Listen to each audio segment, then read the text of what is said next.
Like, we're gonna fucking kill you award. That's an award worth showing up for. And being a geek is something that's been near and dear to my heart for a long time now. Now it's very popular and profitable to be a geek and stuff, but we come from a generation where it was a blood sport. You know, if you talked about loving something, I remember talking to who was it? Ed Hapstack about reading Daredevil Born Again, Frank Miller's seminal Daredevil work that even predates Dark Knight Returns. One of the greatest pieces of literature, American literature ever produced, just happens to have drawings in it. So in the drawing, in the final issue at one point, there's this gorgeous splash page of spoilers of Matt Murdock hugging Karen Page, having saved her from a drug dealer and stuff. And it's emotional. Even as I talk about it now, I get all glassy because it was so powerful. And I remember talking to Ed Hapstack about it. I was like, look at this. And I showed him the picture. He goes, yeah. I said, this is, how fucking moving is this?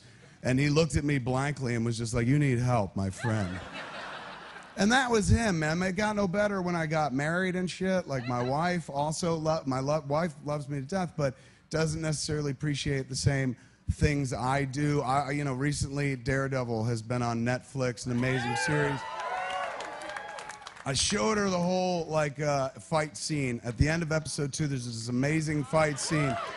No cuts whatsoever, man, and it is spellbinding. One of the greatest pieces of television ever produced, man. And at the heart of it is a superhero story. I mean, you've all seen it, but I'm going to do it for you real quick, as quickly as I can. So it's basically there's a little kid who's been kidnapped, right? And he's being held by some typical thugs. And so we start in this hallway, and we're looking down a hallway. There's a door here to the left, door there to the right, door at the end of the hallway. And there's a thug, and he brings a tray with some food in it. It's got an apple on it and stuff like that. Jason's going to act it out for you. Brings the apple with a tray with an apple in it, opens the door, and you hear a kid opens the door, opens it, and then steps in the room. That's like Mallrats bad. Step back out. Steps in the room. Now, you don't see him. He steps in the room. You don't see the kid. They don't cut into the room. It's really cool. And you hear the kid crying, whimpering, and you hear the dude, like, tell him to shut up. Then the dude leaves the room again, but he's eating the apple instead of giving it to the prisoner kid and shit. So he goes into a door that's slightly, let me see if he's coming this way, door to the left. Come on, you're fucking, get over here, man. He goes into a door on the left.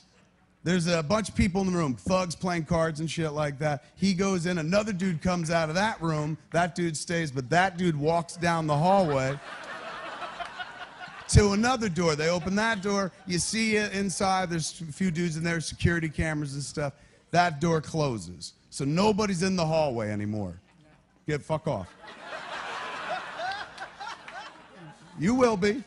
Nobody's in the hallway anymore. And then the camera goes 180 and they look down the other end of the hallway. It's just an exit sign. It's all empty. And then Matt Murdock in the John Romita costume, not the red, but the black, steps into the hallway. And there it is. Now, he goes toward the first door. For those unaware, Daredevil is blind.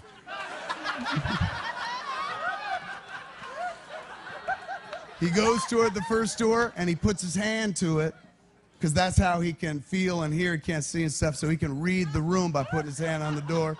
So he knows what's up. Yes. Yes, my brother.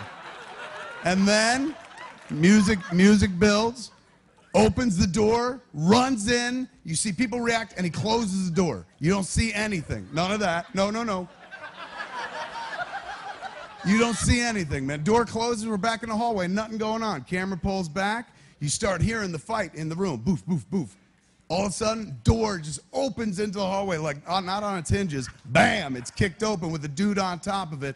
A dude from the other room comes running to see what the fuck's up. All of a sudden, he gets to the door where he gets hit by a microwave in the head and goes down. That's when Daredevil steps out in the hallway and proceeds to beat ass, man. Now, if you've not seen the show,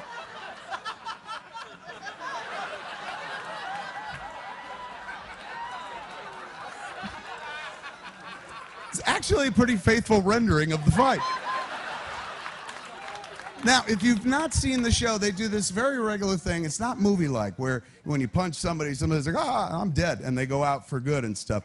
They play it like real fights, like boxers fighting more than anything else. So he's pounding ass, and you're hearing hits that don't sound like movie hits, man. Number one, that's original and cool. Next thing you see is everyone getting tired. When you watch people fight in a movie, 5-10 minute sequence, man, they're all still crisp and whatnot. Maybe they're like, huh, huh, something like that. This guy, Daredevil, looks like shit, man. He's so punch drunk.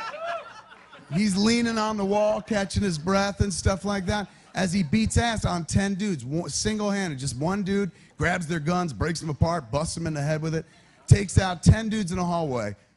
Breathtaking fight, man. Takes out the last dude with a hook through the door. Do it. And he lands on the ground.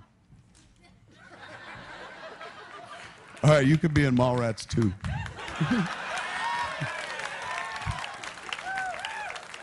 So this is the best part, man. So Daredevil goes to the door. He's beat ass. This is breathtaking. They haven't edited once. It's all one long shot and stuff. Kind of very old boyish. He gets to the door.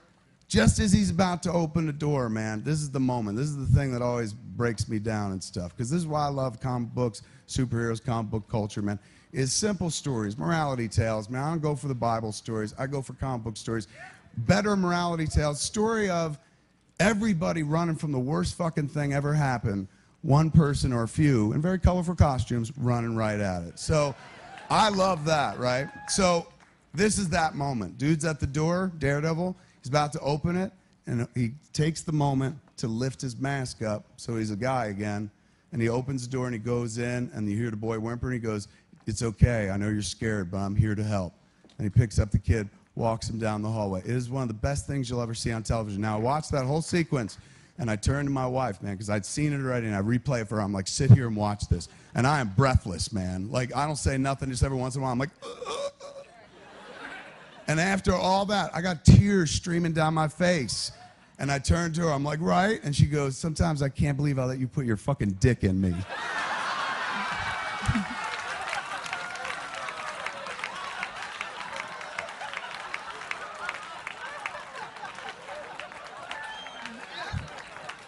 That's the price you pay for being a geek sometimes, man. I just want to say this, man. This is all about passion. Everyone nominated tonight, passionate individuals. That's what you got to kind of throw out there in life, man. It's not being a geek. It's being passionate for something. When I was a kid, motherfuckers treated sports like they were real, like it was a government job or something like that. And, you know, I'd be like, I'd love TV, movies, comic books, and people would be like, that's children's stuff. Now, like, the things that I enjoy are as celebrated as athletics and also as fucking profitable, man. So if you're patient and you wait around long enough, you know, the things you like may actually be joined by others. You just can't be that prick that's like, oh, now other people like it? I don't fucking like it anymore. You gotta always love it. The more the merrier. It's not about like, this is ours and other people can't have it. No, it's wonderful that my mom's like, oh, Tiger, do you know there's an Ant-Man movie? Like, in this world, that was never going to happen, man. But that's passion. This field is led by passion. It's fed by passion. It's filled with passionate people. I'm just going to take a moment, speak to you passionate people. And I know I don't have to sell this to you very hard. You're already nominated for things that you're already kind of going after your passions, man. There is one go-around in this life as far as I fucking know. You got this one life, right? And in this life, you know, you think you could accumulate a bunch of things and kind of that's the point of life, or learn a bunch of things, that's the point of life. I'm not quite sure what the point of life is. I'm still trying to figure it out. But this part I kind of do know. The only thing of value that you have in this life, and it's insanely valuable, is your voice. Your voice is your currency, man. Now, your voice is that perspective through which you've seen the world, the prism through which you view everything. It's insanely unique, man. It's not like his, hers, mine, that person's. I mean, I hate to borrow this very trite phrase, but it's unique as a fucking snowflake and stuff. Now, it's very true. Now, the idea of, like, you see people do things in life that you like oh, I like that dude's podcast, or I see a movie that did, or I saw a purse backstage that somebody made who's nominated tonight. It was a Boba Fett person. It was striking. Right away, I was like, oh, that's what I want to do for a living. That's passion. That's what geeks are. Geeks see something and go, oh, I want to do it. They see somebody else passionately doing something, and it occurs to them like, maybe I could do that too. Now, a lot of people sit there and go, like, not people in this room, obviously, but a lot of people sit there, shout themselves down. They get a good idea, like, I'd like to try that. I've never done it before, but it looks interesting. And if that idiot can do it, why can't I do it and stuff? And then they'll talk themselves out of it, being like, what if somebody's going to call you stupid? What if you fail? There's somebody better at it. Don't fucking do it and shit like that. don't listen to that. I know a lot of people in this room won't. Don't ever listen to that. You're gonna, there's one failure, and that's not trying. You know what I'm saying? Like, I made a movie where a guy turned another guy into a walrus. It didn't work at the box office very well, but that wasn't the point. The real failure to me would have been like not making that movie or something like that. So I say to everybody in this room, man, your voice is your currency. Your looks are going to go away one day. Friends grow up, get married, and leave you and stuff like that. One day your health goes away, and we're all going to die and stuff. The only thing, congratulations, the only thing that is constant in this life is your voice. It never changes, man. You add to it, but it doesn't change. It is uniquely who you are. That is valuable currency. Spend the shit out of that before you leave this life. Let them know who the fuck you were, and what you wanted to say and did say and stuff like that. Don't hoard that currency. What are you fucking saving it for? Go out and spend it as often as possible. Do a podcast. Make a fucking Boba Fett purse. Go make a fucking movie or something like that. Yeah. Don't wait. And even if you're like, I've never done that, I don't think I'm good at that shit. I'm not good at it. I've been doing it 21 fucking years. So you can do it, man. Thank you so much for this.